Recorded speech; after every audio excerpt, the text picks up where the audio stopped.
Mayong gabi, welcome to our second night of fire. Amen. Are you excited to be here? Thank you, God. Thank you, Lord. What a strong presence of the Lord. Lami pa kayo dili undang. But then this is just a foretaste or taste of what the Lord is going to do. We encourage you to do this and develop this even more sa inyong mga kinabuhi. I want to try to be quick so I can continue to minister to you. 2 Corinthians 10 verse number 5. We demolish, say with me, demolish arguments and every pretensions that set itself against the knowledge of God, and we take captive every thought, and make it obedient to Christ. Mauni dapat ang ato ang verse as leaders, as disciple makers. Amen? That we understand, makaigsunan, that as long as we are here in this world, we need to be an overcomer. Touch your neighbor, say, overcomer. And that's why there is a need for us to demolish. The Word of God can demolish every strongholds, every argument. So sa maning mga strongholds, mga arguments in your mind, whatever it is, the Bible says that exalt itself against the knowledge of God. Anything that is contrary to the Word, anything that is rebellious against the Word, anything that would go against the Word, we take captive of it. We demolish it. Amen? Amen? So we don't entertain that. We don't pamper, but we demolish. Spirit of laziness, we demolish it. Amen? Spirit of lust, we demolish it.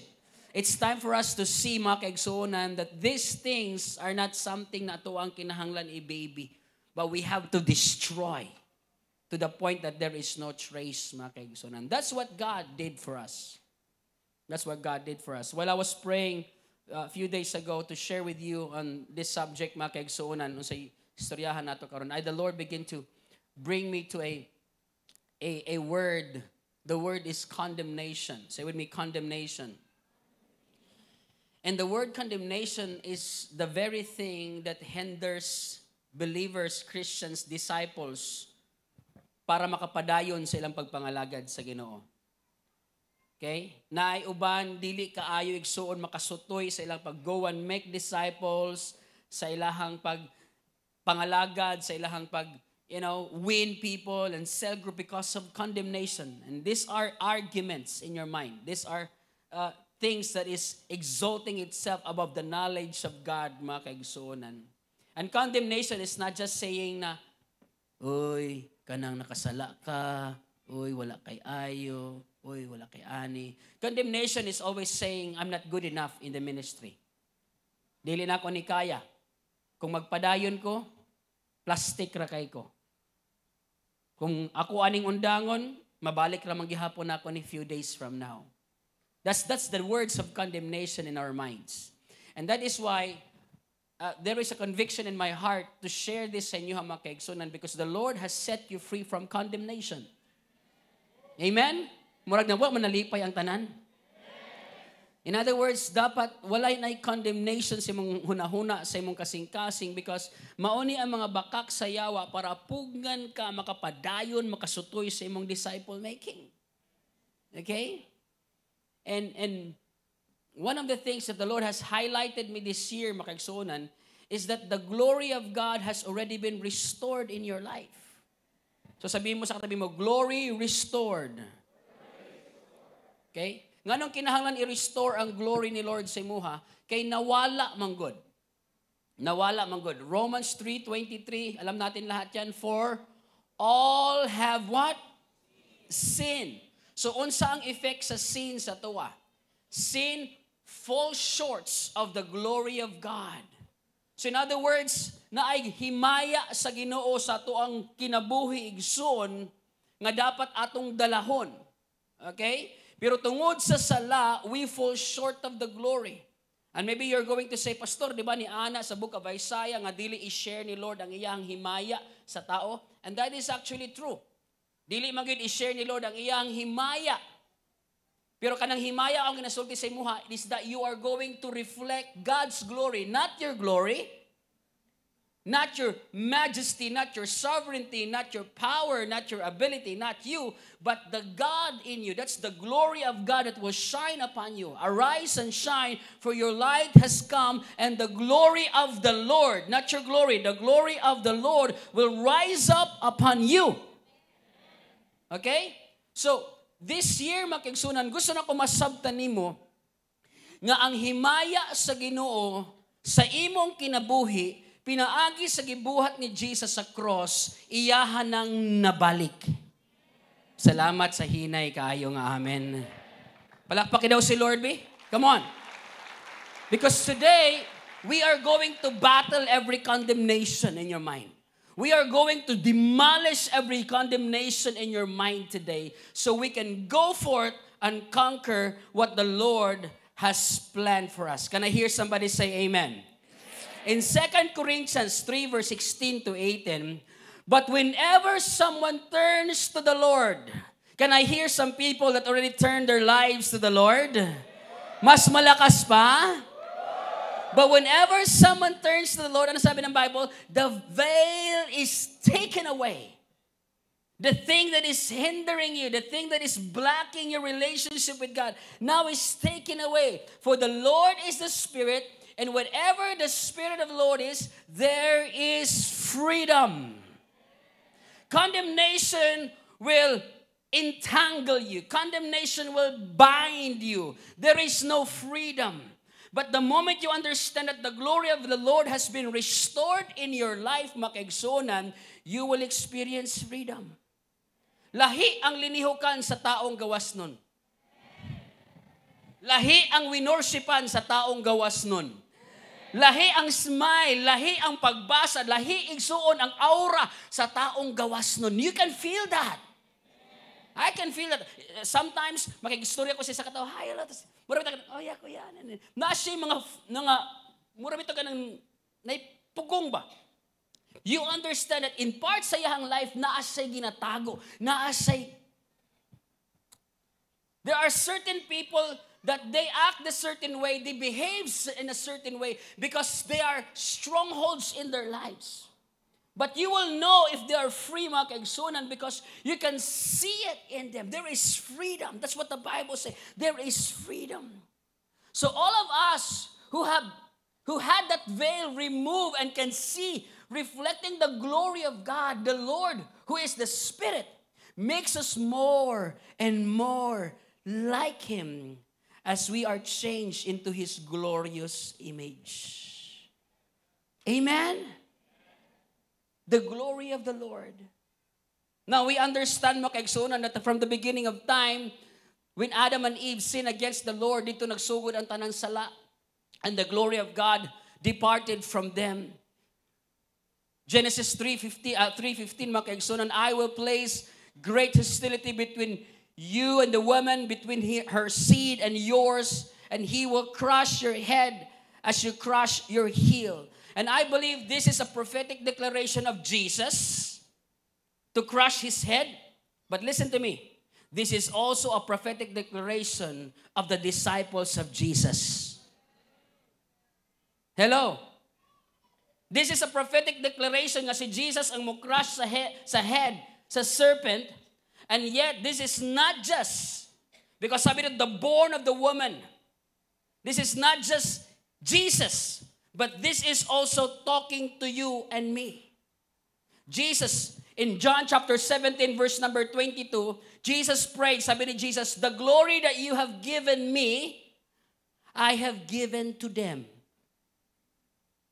This is Jesus saying, that they may be one, even as we are one. Amen?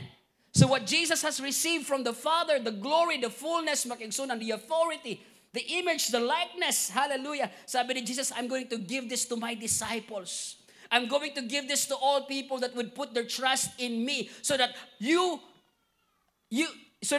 will be one with you as we are one with one another. Nakita nimo? And that's why in the book, mga kaigsunan, of Luke chapter 10, 19, and Romans 16, verse 20, sabi dito, I have given you authority to trample on snake and scorpions and to overcome all the powers, not some, all the powers, not some, all the powers, not some, all the powers of the enemy. Nothing will harm you. Touch your neighbor, say, nothing will harm you. Amen? Nothing will harm you. When you understand, when you demolish every strongholds, every arguments in your mind, makaigsuunan, because what Jesus has done is complete, it is finished, it is done. The battle is here. Muna usahay, igsuon, dili ta kalapos sa atong pagpangalagad sa Ginoo, kay daghan tag gihuna-huna, di pa ko angayan. Di ko kakayaan eh. Na, 7 days, way kaon, patay naman tana. We demolish every arguments. Woo! Amen? Now, I am speaking to you in the place of authority. Why? Because I have done it for 40 days. Not to brag and not to be humbug or anything, but I'm telling you that by the grace of the Lord Jesus Christ, you will have your testimony. Amen? You will demolish every arguments, every strongholds, every temptation of your body. Sasabihin mo, balik diha. Ayaw kaon, ampo sa Ginoo. Pangamuyo sa Ginoo. Eat the bread of life. Eat the word of God. Amen? Hallelujah. Kini ay maka-encourage ko sa mga permente. Kada tamak ni mo sa timbangan mo baba, ay salamat Ginoo. Kada tamak mo, ay naibaba na po Lord. Maka-encourage na. I'm telling you, that's one of my secrets sa makaigsunan. But then again, that prophetic word was not just for Jesus, but also for us. Because Jesus himself said, you are going, I'm giving you the authority to go and step every scorpions and snake. Romans 16 verse number 20, the God of peace will soon crush Satan underneath our feet. Wow. Today, I would like to highlight the word, sin has no more power over you. As we take our journey, as we go on our journey, mga kaigsuunan, in fulfilling the great commission of the Lord, sin has no power over you. And every time mo sulod sa imong utok, ang argument, ang thought, naingon anak ka tungod kay naa kay sala. Naay ingon anak mo na kay naa kay sala. Now, if you understand, in your heart of hearts, makigsunan, and you stand in the Word of God, sasabihin mo, hindi. I have been forgiven by the Lord. Asa gitintal pinakagrabe si Jesus sa dihang nagfasting siya. Amen.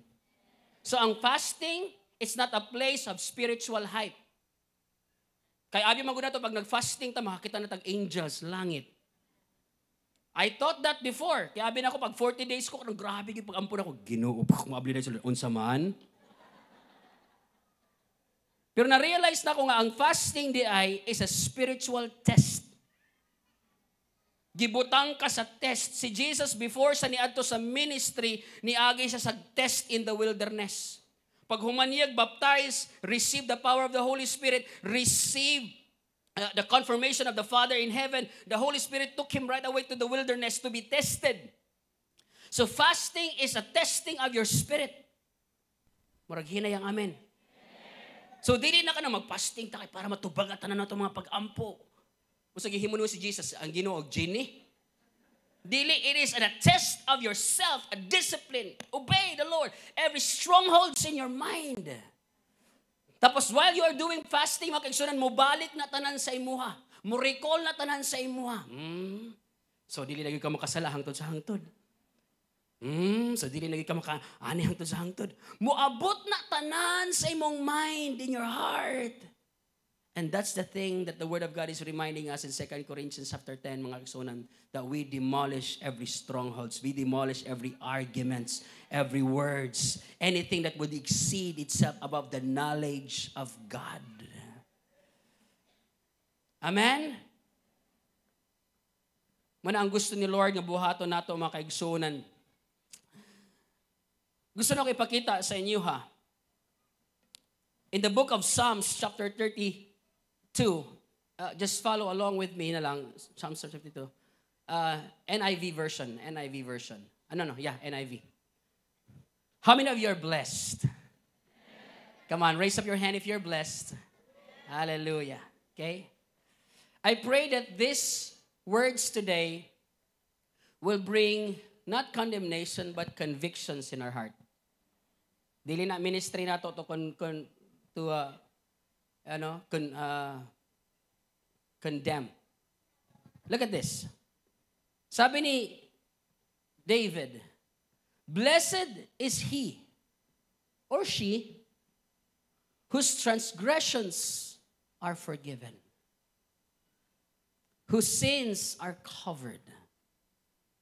I don't know, but for me, that is the greatest blessing of all. And later on, you're going to understand nga nung muna yung pinakadakong blessing nga napasaylo ang atong mga kasalanan. Amen? I pray that before we live in this place, we are going to have a fresh revelation that I have been forgiven by the Lord. Blessed is the man whose sins the Lord does not count against him. Hallelujah. Woo! And in whose spirit is no deceit. Walay pangilad, walay atik-atik, walay limbong. Lami kaayo ang magkinabuhi sa kagawasan. Amen? Lami kayo magkinabuhi sa full transparency sa Ginoo. Lami kayo mag-lead, maghigugma sa imong asawa, sa imong bana, sa imong mga disciple, mag-share sa gospel ng imong kasing-kasing hawang kaayo kay gipagawas na ka sa Ginoo sa tanan nimong kasaypanan. Mauna ang kalami mga lagad ta sa Ginoo. Mauna ang kalami mag-disciple ta. Di ta musulti sa ilaha, undangan na dawata si Lord, pero ikaw binuhatan pa nimo. Practice pa nimo. Amen. Lain kayo makaigsunan nga musulti ta nga seek first the Lord and His kingdom. Atuha unaha si Lord ba? Pero sa imuhang kinabuhi, lahi na kaayo imong pagtuo sa imuhang sinultihan o sa imong kinabuhi. So mo nang ingon ni Salmista David makaigsunan, sabi niya, blessed is the one whose sins are forgiven. And he said, whose sins God does not count. And there is no spirit of deceit inside of him. So I believe that the most effective leader is a leader that is free. Murag hinay man ang amen. The most effective leader this year is a leader that is free. Walay tinaguan, walay anything in his heart. Now I pray once again, this is not something to condemn. Because the moment I said that, duhang nahitabo. Ang yawa gisakyan o ang enemy gisakyan. Ang Ginoo gisakyan, ang Holy Spirit. Una ang yawa ni Sakay. Tanawa, nagsigi kag lead, pero daghan pa kag tinaguan. So unsa man, bakak lang to tanan. Di ba? Atik-atik lang ka. Silgrop. Kusugan yung speaking tongues. Tanaw man gihapon kag porno. Bakakon manggihapong ka. Daghan manggihapong kag tinaguan. So, ay nalaglid, oy. Padayon ka? Wow, putaan na, oy. Hello? Muna'y una nga moabot sa imong hunahuna. Pastor ka, cell leader ka, dasig pagid kay ka. Kaabi imong kalayo.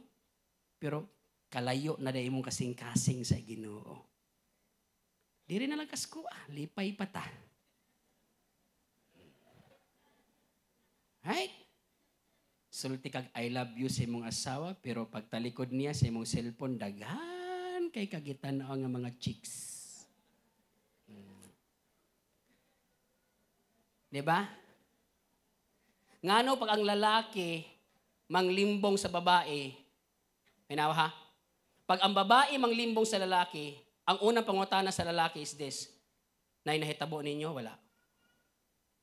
Pero pag ang babae, pag ang lalaki manglimbong sa lalaki, ang unang pangutana sa babae is this, love ni mo siya o dili. Right? Are you here? Grabe kahugaw sa utok igsuon sa isa ka tao nga naaana nga state. Pero ang Holy Spirit musulti nimo, nak tanawa, despite anang tanan, gigrasyahan ta ka.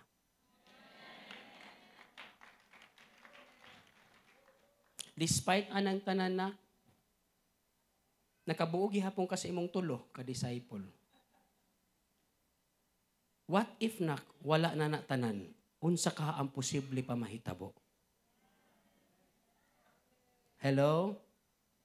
What if nak wala na nang tanan nimong tinaguan? Unsa ka ang pwede pa mahitabo natong duha? Kay kung nahitabo gani na nga naa pa kay ingon ana, unsa na lang kung wala? Asa man imong pilion nak? Mo na mga hunghong igsuon sa yawa sa atong isip. Mo na nga ang best weapon nimo is a weapon of freedom. Lahi gyud ang linihukan sa leader nga free. Amen? Lahi ang linihukan sa leader nga walay tinaguan. Ambot lang ninyo ha. Pero kamo makatago manggid mo sa kuha, pero di manggid mo makatago sa Ginoo. Oh, pwede nimo ma-fake ang imuhang pastor. Joel, praise the Lord, hallelujah. Nag-fasting ko, pastor, pero ni kaong ka. Pagkagabi, ako'y lo. Diba? Ingon man nila 2 meals a day, pastor. Yan, ikaw man lang ka. Okay, 4 meals man ko. 2 meals lang ako gi-give up. Ang 2 meals, wala pod. Bright sad. Lahi yun ang relasyon, ang mag-asawa, ang leader, lahi yun paggawas nun yun kaigsoon. Kisa di rin gustoan nga kasi nga kinabuhi. I'm telling you, I have people under me igsoon that have confessed. Dili lang isa, daghan sila. Pero lahi yun, ang nakita na ako silang kinabuhi, samtang nakagawas na bitaw sila. Grabe na ang kagawasan sa ilang kinabuhi.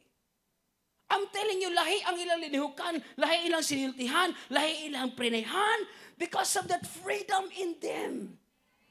O dili na ma-fake freedom. You cannot fake freedom. You cannot fake freedom, mga kaigsunan. Sabi ni David, look at this. Basahan nato padayon. When I keep silent, in other words, if I don't confess my sins, kung dili na ako ipanulti sa Ginoo ang akong mga sala, when I keep silence, my bone wasted away. Sabi niya, my bone what? Wasted away. My groaning all day long. For day and night your hand was heavy upon me, and my strength was not as in the heat of summer. Selah. Ano sa mga Selah? Pag hinunglog ba? Huna-huna ba? Na kay NIV version diha, nak NIV version. NIV version. Butang ragod sa NIV version. Oh, awa ragod, oh. NIV na na. Oh yeah. When I keep silent, my bones wasted away, sabi niya. So, dili mo makita makaigsunan. Ang first effect sa sin will keep you silent. Kung matingala ka, gi-text ka sa imong leader, di na ka mo text back. Silent. Musinso na. Amen. Woo! Kabalo kita pag naatay mga atraso, kay di maghilom-hilom ta sa chat box. Maghilom-hilom ta sa GC. It will keep you silent. Now, this is my personal experience too. Pagkabalo ko, guilty ko, di ko magsaba-saba diha. And di nila magsaba-saba, di nila mag-communicate. Di na po ka mo share sa gospel. Kaya ikaw mismo condemned man. So di na ka mo add to, mag each one win one. Each one win one, matanga. Ako pa gani, iwin ako kagalingon sa Ginoo, eh. Ako na lang di ay. Ikaw ba? Balik-balik, man mo sala. Can you hear me? Muna yung first effect sa sala. Ha? First effect sa sala, muhilom. Asawa, bana, pag hilom gani imong bana, nanay something. Kanabi tang buutan ra kaayo. Manghugas. Waboy dog istorya. Na po ni gipalit sa Shopee ba nga wala nang hit ba? Pag abot 5,000 dia ito, naanay milagro na hitabo. Yeah. But kung atong tanawon sa spiritual or sa leadership perspective, makigsunan tinuod yun ni. Pag naay lama atong kasing-kasing, hilom yun ta. Dili ta bold, dili ta mo speak loud, dili ta mo involved, we are silent. Hilom. Hilom dili tungod kay wa tay masulti. Hilom tungod kay nagabattle na ta inside. And that's the spirit of condemnation. And that's why this is my intro, mga kaigsunan, to pull down every arguments in your mind. Kumuha na gani si Pastor, pray in the Spirit. Ginoo, pasaylo ako, Ginoo. Ang intro sa tanan pag-ampo, pasaylo ako, Ginoo. Yeah. Manguta na si Lord, wala may lain ananak. Kada intro ni mo, Lord God, pasaylo ako ganina, Ginoo, nakasala, napod ko, Ginoo. Mo bitaw na nga pag naa ka sa praise and worship, kinahanglan gid ka ng hanay ang pagkastorya sa kuan leader. Then let's come to the Lord in prayer today. Atong i-plaster ang kasing-kasing. Salamat, Ginoo. Thank you, Lord. Parang primera, ano lang yan naman. Segunda, thank you, Lord, thank you, Lord. Dapat dili na anay. Dapat wala na taana. Dapat ni-move na ta to the next level, makigsunan. Leaders naman ta. Gipasaylo na ta sa Ginoo, na-restore ng himaya ni Lord. Ikaduha, na epekto sa sala, mao ni health is affected. My bones is wasting away. My bones is wasted. Your health is affected. You are stressed. Okay? Dali maabtan og sakit. Matingala ka unsa man eh. Because the effect of sin is poverty, sickness, and death. Mo gina. Okay? Moabot gina makigsunan, matingala ka na unsa man eh. Ni ubo lang, TV na dayon. Hello? Nausahay mo kung masulti magutag, Pastor, practical na magutag, kay daghang mga sakit sa kalibutan, ani-ani. Oh, okay. That's the argument in your mind. But the Lord is showing you some symptoms. Not to condemn you, but these are symptoms, makigsunan. Oops, something is wrong na. When you are not aligned in my word, when you are not aligned in my will, something will be affected in you. Dili man gud makadwell ang presensya sa Ginoo sa naay sala nga pamilya or naay sala nga kinabuhi.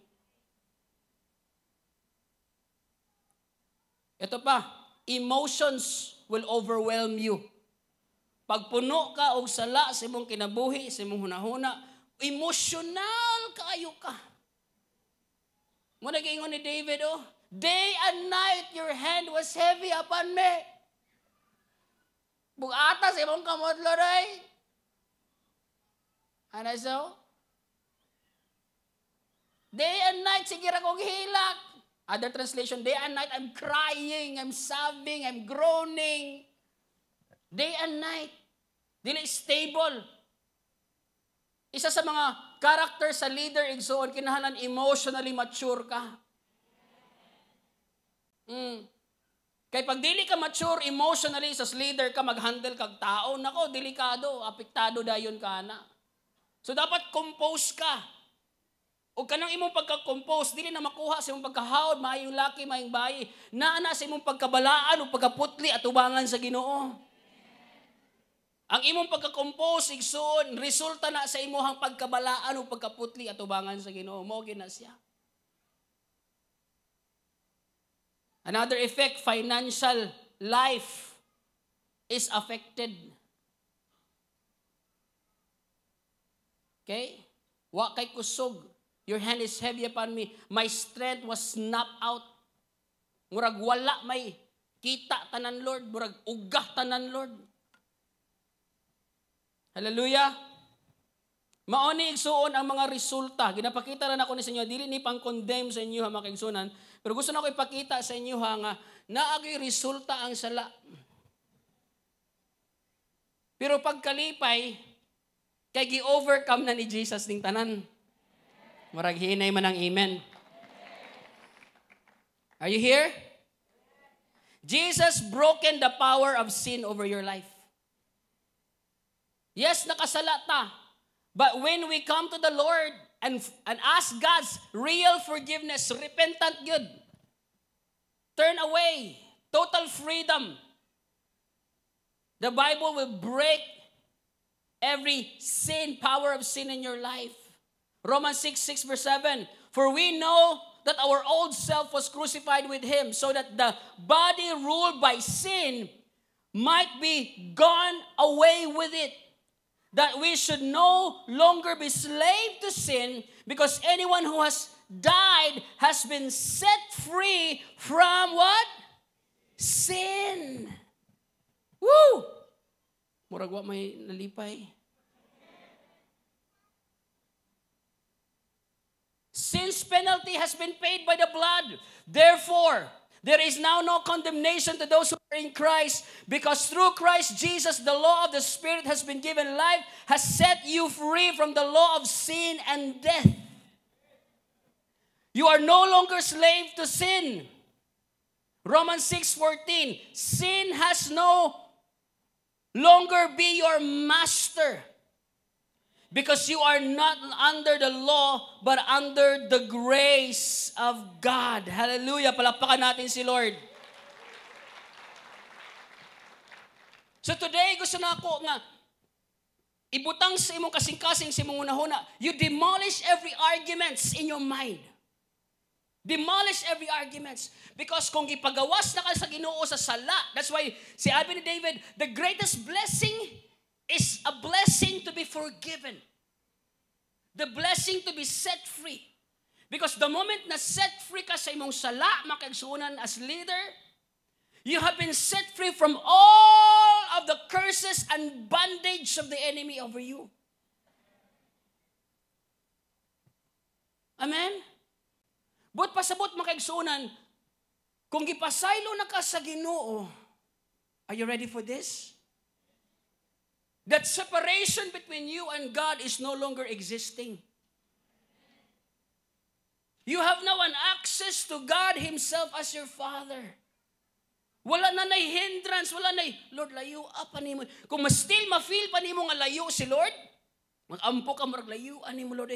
That is the effect, makaigsunan, of condemnation in your mind. That's why you have to pull it down and say, no, this gap is no longer existing. I am now reconciled with my Father. I and Him, we are one.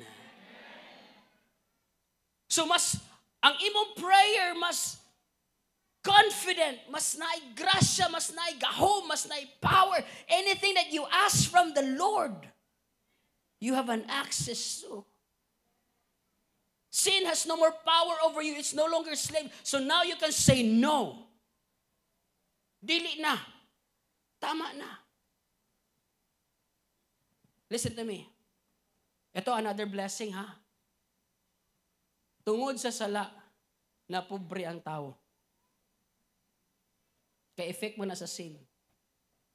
Pero kung gipasaylo na ka sa Ginoo, tanan ka pobrehon sa mong kinabuhi, gitanggal na ni Lord.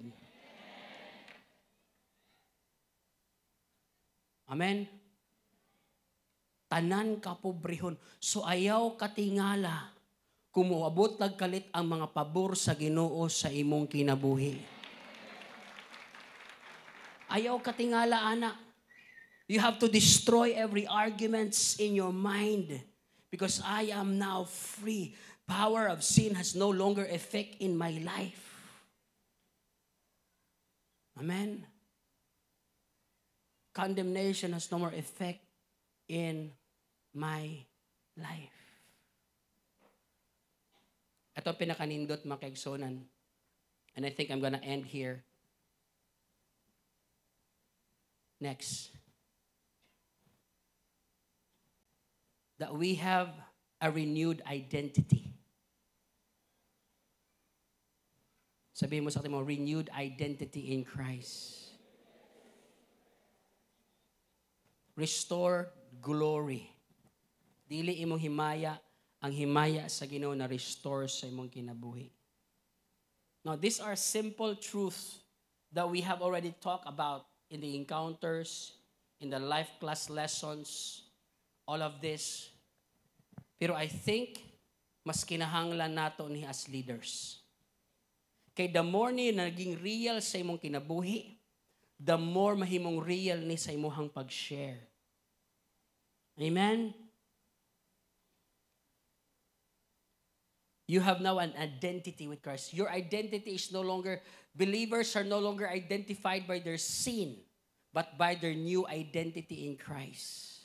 Therefore, if anyone is in Christ, a new creation has come. The old has gone, and the new has come. This new identity gives believers the power to live in victory over sin. Amen? So this year, restored glory. Amen? Isipin mo good, sabi nga nila, isipin mo good. Yung mga taga-Ateneo bitaw, isipin mo good. Na-remember niyo mo sa una, itong bago ka nakadawat sa Ginoo. Itong grabe mong kalayo, grabe mong kadasig. Isipin mo good yun.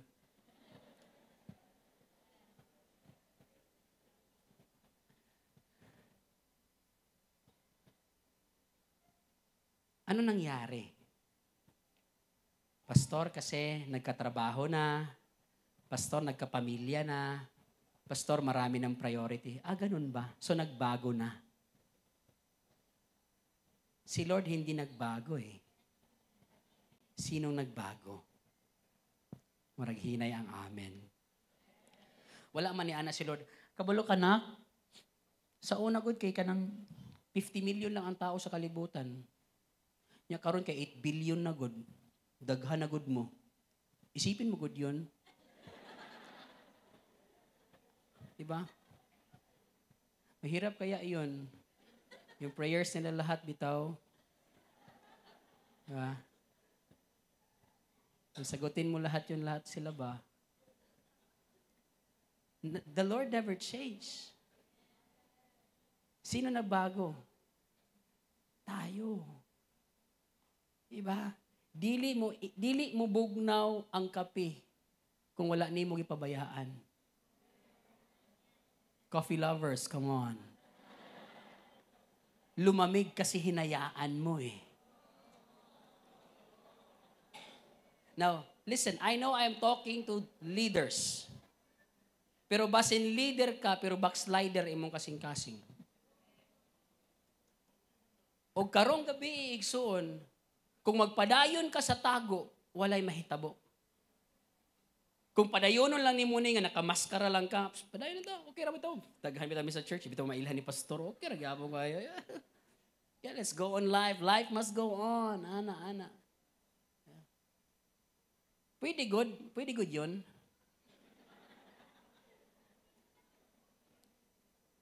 Pero masayangan lang ko ba? Masayangan lang ko kay gibuhat ni Lord tanan para magkinabuhi ka sa kagawasan, gahom, o saka, diba? And then you are, sabi nga ni Apostle Paul, do not live beneath what Christ has done for you. Muna naging nga Apostle Paul, ayaw pag kinabuhi sa kinabuhi nga ilalom sa gibuhat ni Lord sa imuha. Gipagawas na ka, giset free na ka, gipasaylo na ka, gitagaan kag gahom, gitagaan kag gawasan, kaluwasan, pagasay. Grabe, pero nagpailalom gihapon ka ng tanan. Gusto lang ko diri Lord, gusto lang ko diri Lord. Gusto ni Lord karon nga year makaigsunan ato ipakita. Kung year of serpent ni siya, di tamakan nato ang ulo sa serpent. Kay dili naman to prophetic word kang Jesus because Jesus himself declares to his disciples, you shall tread upon scorpions and snakes. And it's not just the snake literal, it's not just scorpions it's literal, but it can also say the temptations in your life, the weaknesses in your life, makaigsunan, these things that is you're going through, you can trample all of this. So this year, dili pwede nga makapadayon ta, nagsugot ta nga, luya na dayon, grabe na kaayo. Amen? Let's start with the strength of the Lord in us. If you're here this morning, I've shared about the Apostle Paul, ang sinabi ni Apostle Paul, mga kapatid, that the secret in overcoming all things is to know that the strength of Christ prevails in you. Mo na'y sikreto in overcoming all things, that the explosive power of Christ lives within you. I can do all things through Christ who gives me strength. Come on, mga kusgan! Woo! Do not be silent! Come on, nahahalata! Mama ko na gusto sayawa sa imo ha. Ayaw, hilom lang ka, hilom lang ka. So, alam mo yun, shut up. I am forgiven by the Lord.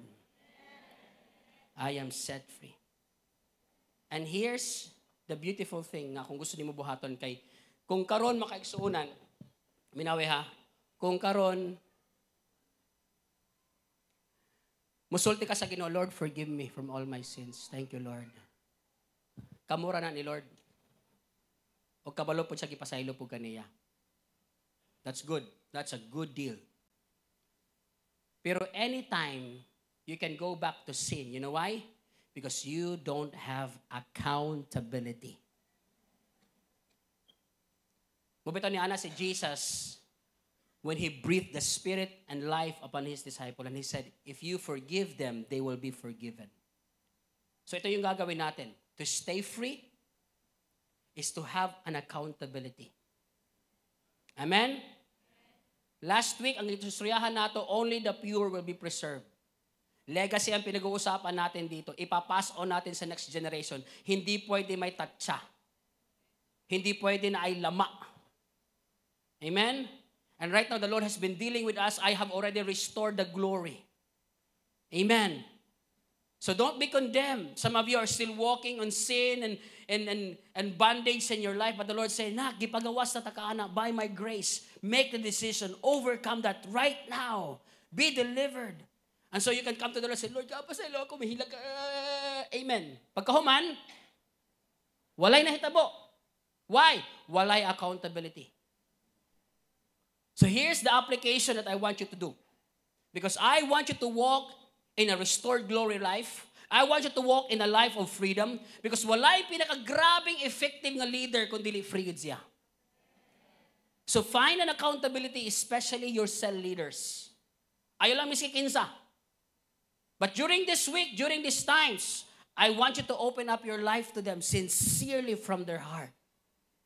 Go to them and tell them, Pastor, ate, kuya, ayaw naghulat, masakpan ka. Amen. If you're struggling with that and you understand, dili ni mo ako kinabuhi. Dili ko gusto ni magpabilin. You go to your leader, you go to your pastor, Pastor, I'm still struggling with this. Kuya, I'm still struggling with this. And I'm telling you, they will not condemn you because that's not their ministry. Hunahuna na nimo, hunahuna na nimo nga magsulti kang, basig i-reject ko, basig dili na ko pasudlo, basig ina. No! That's not the work of the Holy Spirit. You go to them, confess.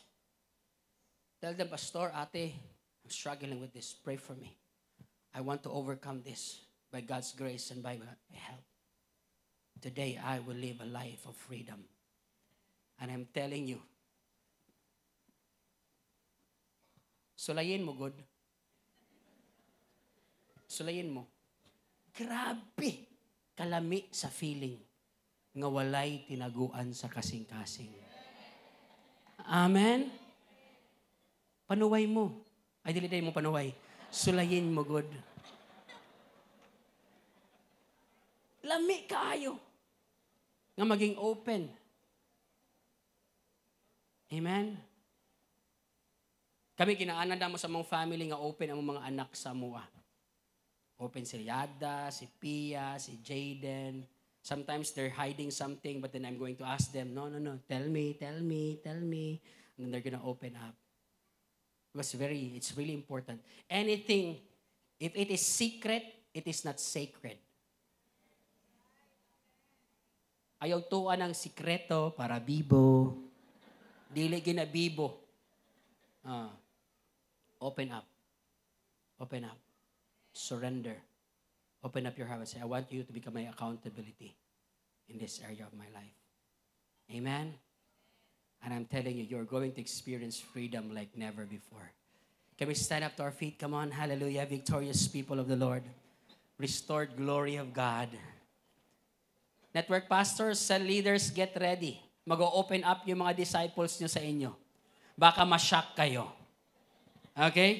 Oh, no? Mo ba? Ibuhat din mo na. Apir pariyata. Hilak na lang mundo. Oh, Lord, pasaylo ami. Bantog radi ay, Lord. Amen? Ipauso nato ang way tago-tago. Unsay unang gibuhat nga daw di iba samtang nakasala. Nitago. Hide, shame, ulaw. Nangutana dahil si Lord, asa man mo? Location ba yun ang ipangutana ni Lord? Location ba yun? It was not their location, the God all-knowing everything. Do you think wala kabalo si Lord kung asa gid sila? Kagamhanan sa Ginoo nakabalo sa tanang butang. So dili lokasyon ang ipangutana ni Lord. Ang ipangutana ni Lord sa is this, nganong naaman mo sa lugar nga dapat dili mo diha. Tama? Kabalo ka na-realize na ako in my devotional time, si Adam was the picture of Jesus. Perfect man, sa dihang wala pa sila isala. Gipatulog ni Lord, ni God, si Adam in a state of rest. And what happened? Gisamara ng iyang kilid, iyang gusok, kay gikuha ang babae. It's a prophetic picture of Jesus laying down His life for us. And the moment gigisi ang kilid ni Jesus, na-confirm nga patay na siya. Ug sa dihang ang iyang kamatayon o sinitabo, diha ni gawas ang atong kaluwasan, ang atong pagkaputli. The perfect bride of Jesus. We are the bride of Jesus. Windang na po ko pagbasa na ako. Oh, grabe! Sa sugod pa lang sa Genesis na si Jesus. Kuyawang inoy! Giplano tanan ni Lord. Giplano tanan ni Lord. Amen? We are the bride. Spotless, blameless. Gipakamat yan sa Ginoo. Gihatag ang iyang tanan. Amen? 2 things I want you to do. Number 1, to demolish every argument in your mind. Make it subject obedient to Christ Jesus. And number 2, later this week, or ayaw mo tapusin ng this month, go to your leader and open up your life to him. Have a sense of accountability with them. Amen? Kahit gaano ka-worst yan, kailangan mo ng leader na aalalay sa'yo. Alam mo bakit? Kasi dahil dyan mo makikita yung pagkilos ng Holy Spirit sa buhay mo. God cannot bless who you pretend to be. God can only bless who you are. Amen? So right now, come on, just lift up your hearts and hands as we end tonight.